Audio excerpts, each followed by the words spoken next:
Alright, so let's roll. So, weiter geht's. Okay. So back in the Goblin Village, we're leaving the Goblin Village, which we successfully made peaceful towards us, and we're heading out to the north of the village, looking for a specific thing. It's supposed to be a kind of hatch or something. So we arrive here, and my character says Frederick last saw the imp on top of this cliff. So the guy that's wounded on the ground here was actually up here looking for something with his imp. So we know there's something here. But my character doesn't really have high perception, so I got to get close to the objects if I really want them to disappear or anything. So we're gonna look around to see what's going on. Aha! So the stone there disappeared, and a little stone slab appears here. This is actually quite useful, so I'm going to go into the dungeon to see what's here. And this is actually the dungeon they were talking about, the cave of the wizard that they were looking for. So inside this cave here, we're going to look around. It has obviously your typical dungeon vibe. It's also a wizard's hideout, so theoretically there should be a library, and there is a library. However, the library is behind a locked door. Now, normally in the game, you can break down any door you find in the game. So if it's a wooden door, it has a certain amount of health points, and if you're powerful enough, you can actually break through it. Or you can lockpick it, it's also possible, or you can find the guy that has the key and pickpocket him. That's also possible. In this case, there is a magical lock on this door, and magical locks aren't easily broken. So you have to either have a spell that dispels magical locks, or you just have to find the key. And it's clear that we really need to be here, because there's a hidden room in the back with exactly the things we are looking for. So we're going to go down and explore the rest of the cave.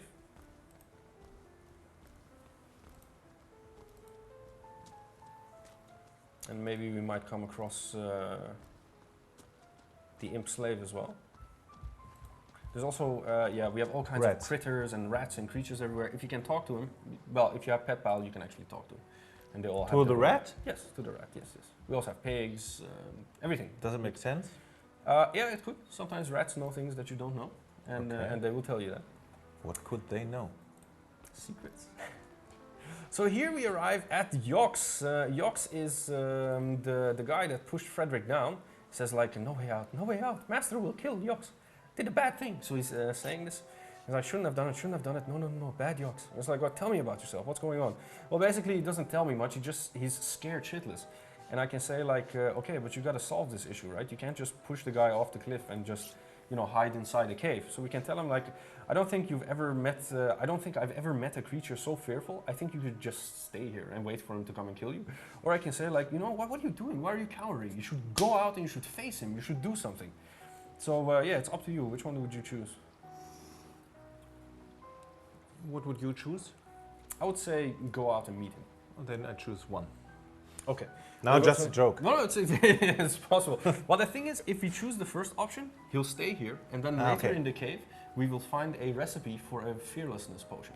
And then we actually give him the potion, and then he actually goes out and he says like, I've got new strength, I'm going to encounter my master. So we'll just take the shortcut and say, you know what, you should go outside and talk to your master. He said, you're right, of course, I will go there. So now he's going to move outside going there, and this is the part when I told you that when you're making a multiplayer game where people can do everything, he's literally actually walking to the exit of the cave, and from the exit of the cave, he's going to go to the master. We have our guy at the master. And just to show you how complex the scripting in this game is, I'm going to shoot this guy in his face and kill him and see what happens when the imp actually arrives here. So we're going to steadily wait here till the imp actually makes it here and await his reactions. Yeah, how could he react? Well, he would probably say like, oh, he's dead. Oh well. So this is where he's coming from. I said, oh, my master, cold and dead, taken before his time. And then of course he says, well, I'll just be on my way then. And he makes a break for it. So he's leaving here. Now we could have done a lot of other things here as well, as I told you before, but we're going to switch back to the cave and try to see if we can actually break the lock on that thing. And what actually happens here is we're in the middle of a fight. A plant sprouts out, and this plant has been guarding this area. Actually, the slave tells us about this as well, that he didn't dare to go in here. This, I don't know, it doesn't really look like a too powerful plant, so I'm just going to fire at it. But I might need some backup here. So I don't know who had the, oh yeah, so she has the pyramid, so if I switch to Roderick, I can actually use his pyramid and teleport him inside the cave, so that we're in this battle together. We also have my other mage here that can actually make it rain. So we could actually make it rain, so I can show you what the effects are on the rain. So making it rain actually turns the plant into a wet plant, and it distinguishes the fire that was on it. But the good thing is it's inside a puddle of water. So what I can do is I can shoot a lightning bolt on the water. And this lightning bolt, oh crap, it wasn't exactly on the water. Okay, no problem. My mage actually, oh no, the plant is now summoning, and he's summoning additional plants to fight with. Problem. Yeah, I'm going to use a static cloud arrow, shoot the static cloud arrow on him. And what this static cloud arrow does is electrifies the water, creates a cloud around him, and whenever something is stunned, it can't move, so we actually have a free reign to, first of all, take him out with my barrage skill, and then possibly kill his fellow here to stop him from sprouting anymore. Well, these are usually earth-oriented characters, so they do poison damage, they leak oil and things like that. So the plant is actually doing too well. I'm going to move this out of the way. Move this guy in front. Maybe I can even freeze the water, but I'll need more points for that. So end my turn, and I'm going to shoot an explosive arrow on it. Might as well do that to finish it. And while he's stunned, he's dead, and all his summoned creatures are also dead here. So that's fantastic. We did a successful little combat here. Now if we move into this garden, we'll closely look around. There's mushrooms, there's all kinds of ingredients here, because we can also do crafting in this game, which is quite interesting. But what we also see is there's a little mound here. And these mounds are all over the game. You have dirt piles, you have grass piles. Basically, this means that something is hidden there. So we're going to pick up the shovel that's conveniently placed there for us. And we're going to start digging here. When we dig, a key jumps out. Okay. We grab the key. Of course, it's the key to the study. And we move over to the study and actually try to get in there to see what's going on. I'll connect him to the rest as well, so everybody follows each other. And again, there's an exclamation mark here, so there's probably something the characters can discuss about. But we don't want to discuss right now. We've done enough discussing. No. Have we? What is this, the talking game? So we move up to the study. I open the study, which is fantastic. It opens up, and here we are. Of course, the study is full of all kinds of cool stuff. He's got notes, he's got recipes, all kinds of things. But what we need to do is we need to get into this room here. So typically, you would start by doing, the regular stuff, turning the candles on and off. But it doesn't seem like to work. So we're just going to hover over these. Yes, there you go. If we hover over it, we can see that there is a specific book here that's interactable. If we click on the book, Okay. the passage opens up, and we can actually go inside here. Source Hunters 1, Secretive Absent Wizard 0. There's a book on the table, Maradino's Secrets. If you pick it up, we can actually read it. And basically, he tells us that he's found a secret to get to the troll cave.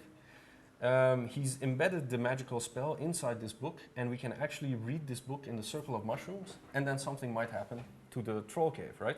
That's what we want to do. So, yes. I want to pick up the bloodstone as well, because it was the thing that the guy was looking for. And we're going to go outside here. And of course, Maradino's ghost appears, and there is a huge fight here, an ambush. But that's not what we want to do. We've seen enough combat, so I'm going to flee this combat to the nearest waypoint shrine, which is right in front of the troll cave. At the troll cave, I'm going to stand in a circle. I'm going to read Maradino's book. And then the guy says like, hey, it doesn't seem like anything happened. So we're going to move into the troll cave to literally see what's going on. And inside the troll cave, we can actually see that the blockage that we saw in the first episode is completely gone. There's a baby troll talking to me. And I can actually try to sneak my way inside this huge treasure chamber of these trolls. There's also a secret way, so I can actually select one of my skills. There's a primitive palisade here that I can shoot at.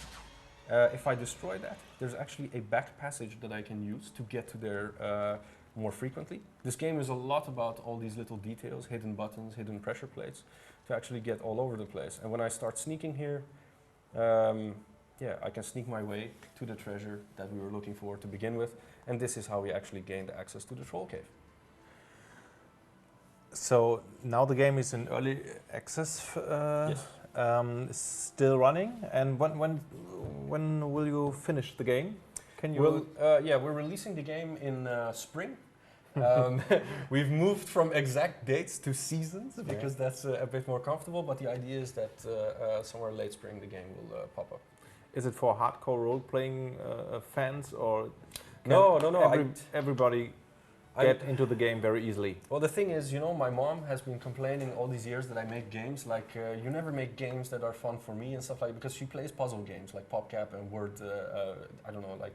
Word Snake and stuff like that. And actually the other day I gave her an early access key and we hooked up on Skype and we actually started playing this together. Your mom? That's my mom, yeah. And she's like 67 years old, so if my mom can play it, I'm guessing even casual gamers can actually play this together. Okay. Thank you very much for your time. No problem. It was a pleasure being here. And I look very interesting. When was the release date? I didn't hear it. It's spring. It's spring. Spring. Okay, thank you very much for your time. And No problem. it was the best for your game. Thank you very much. Thank you.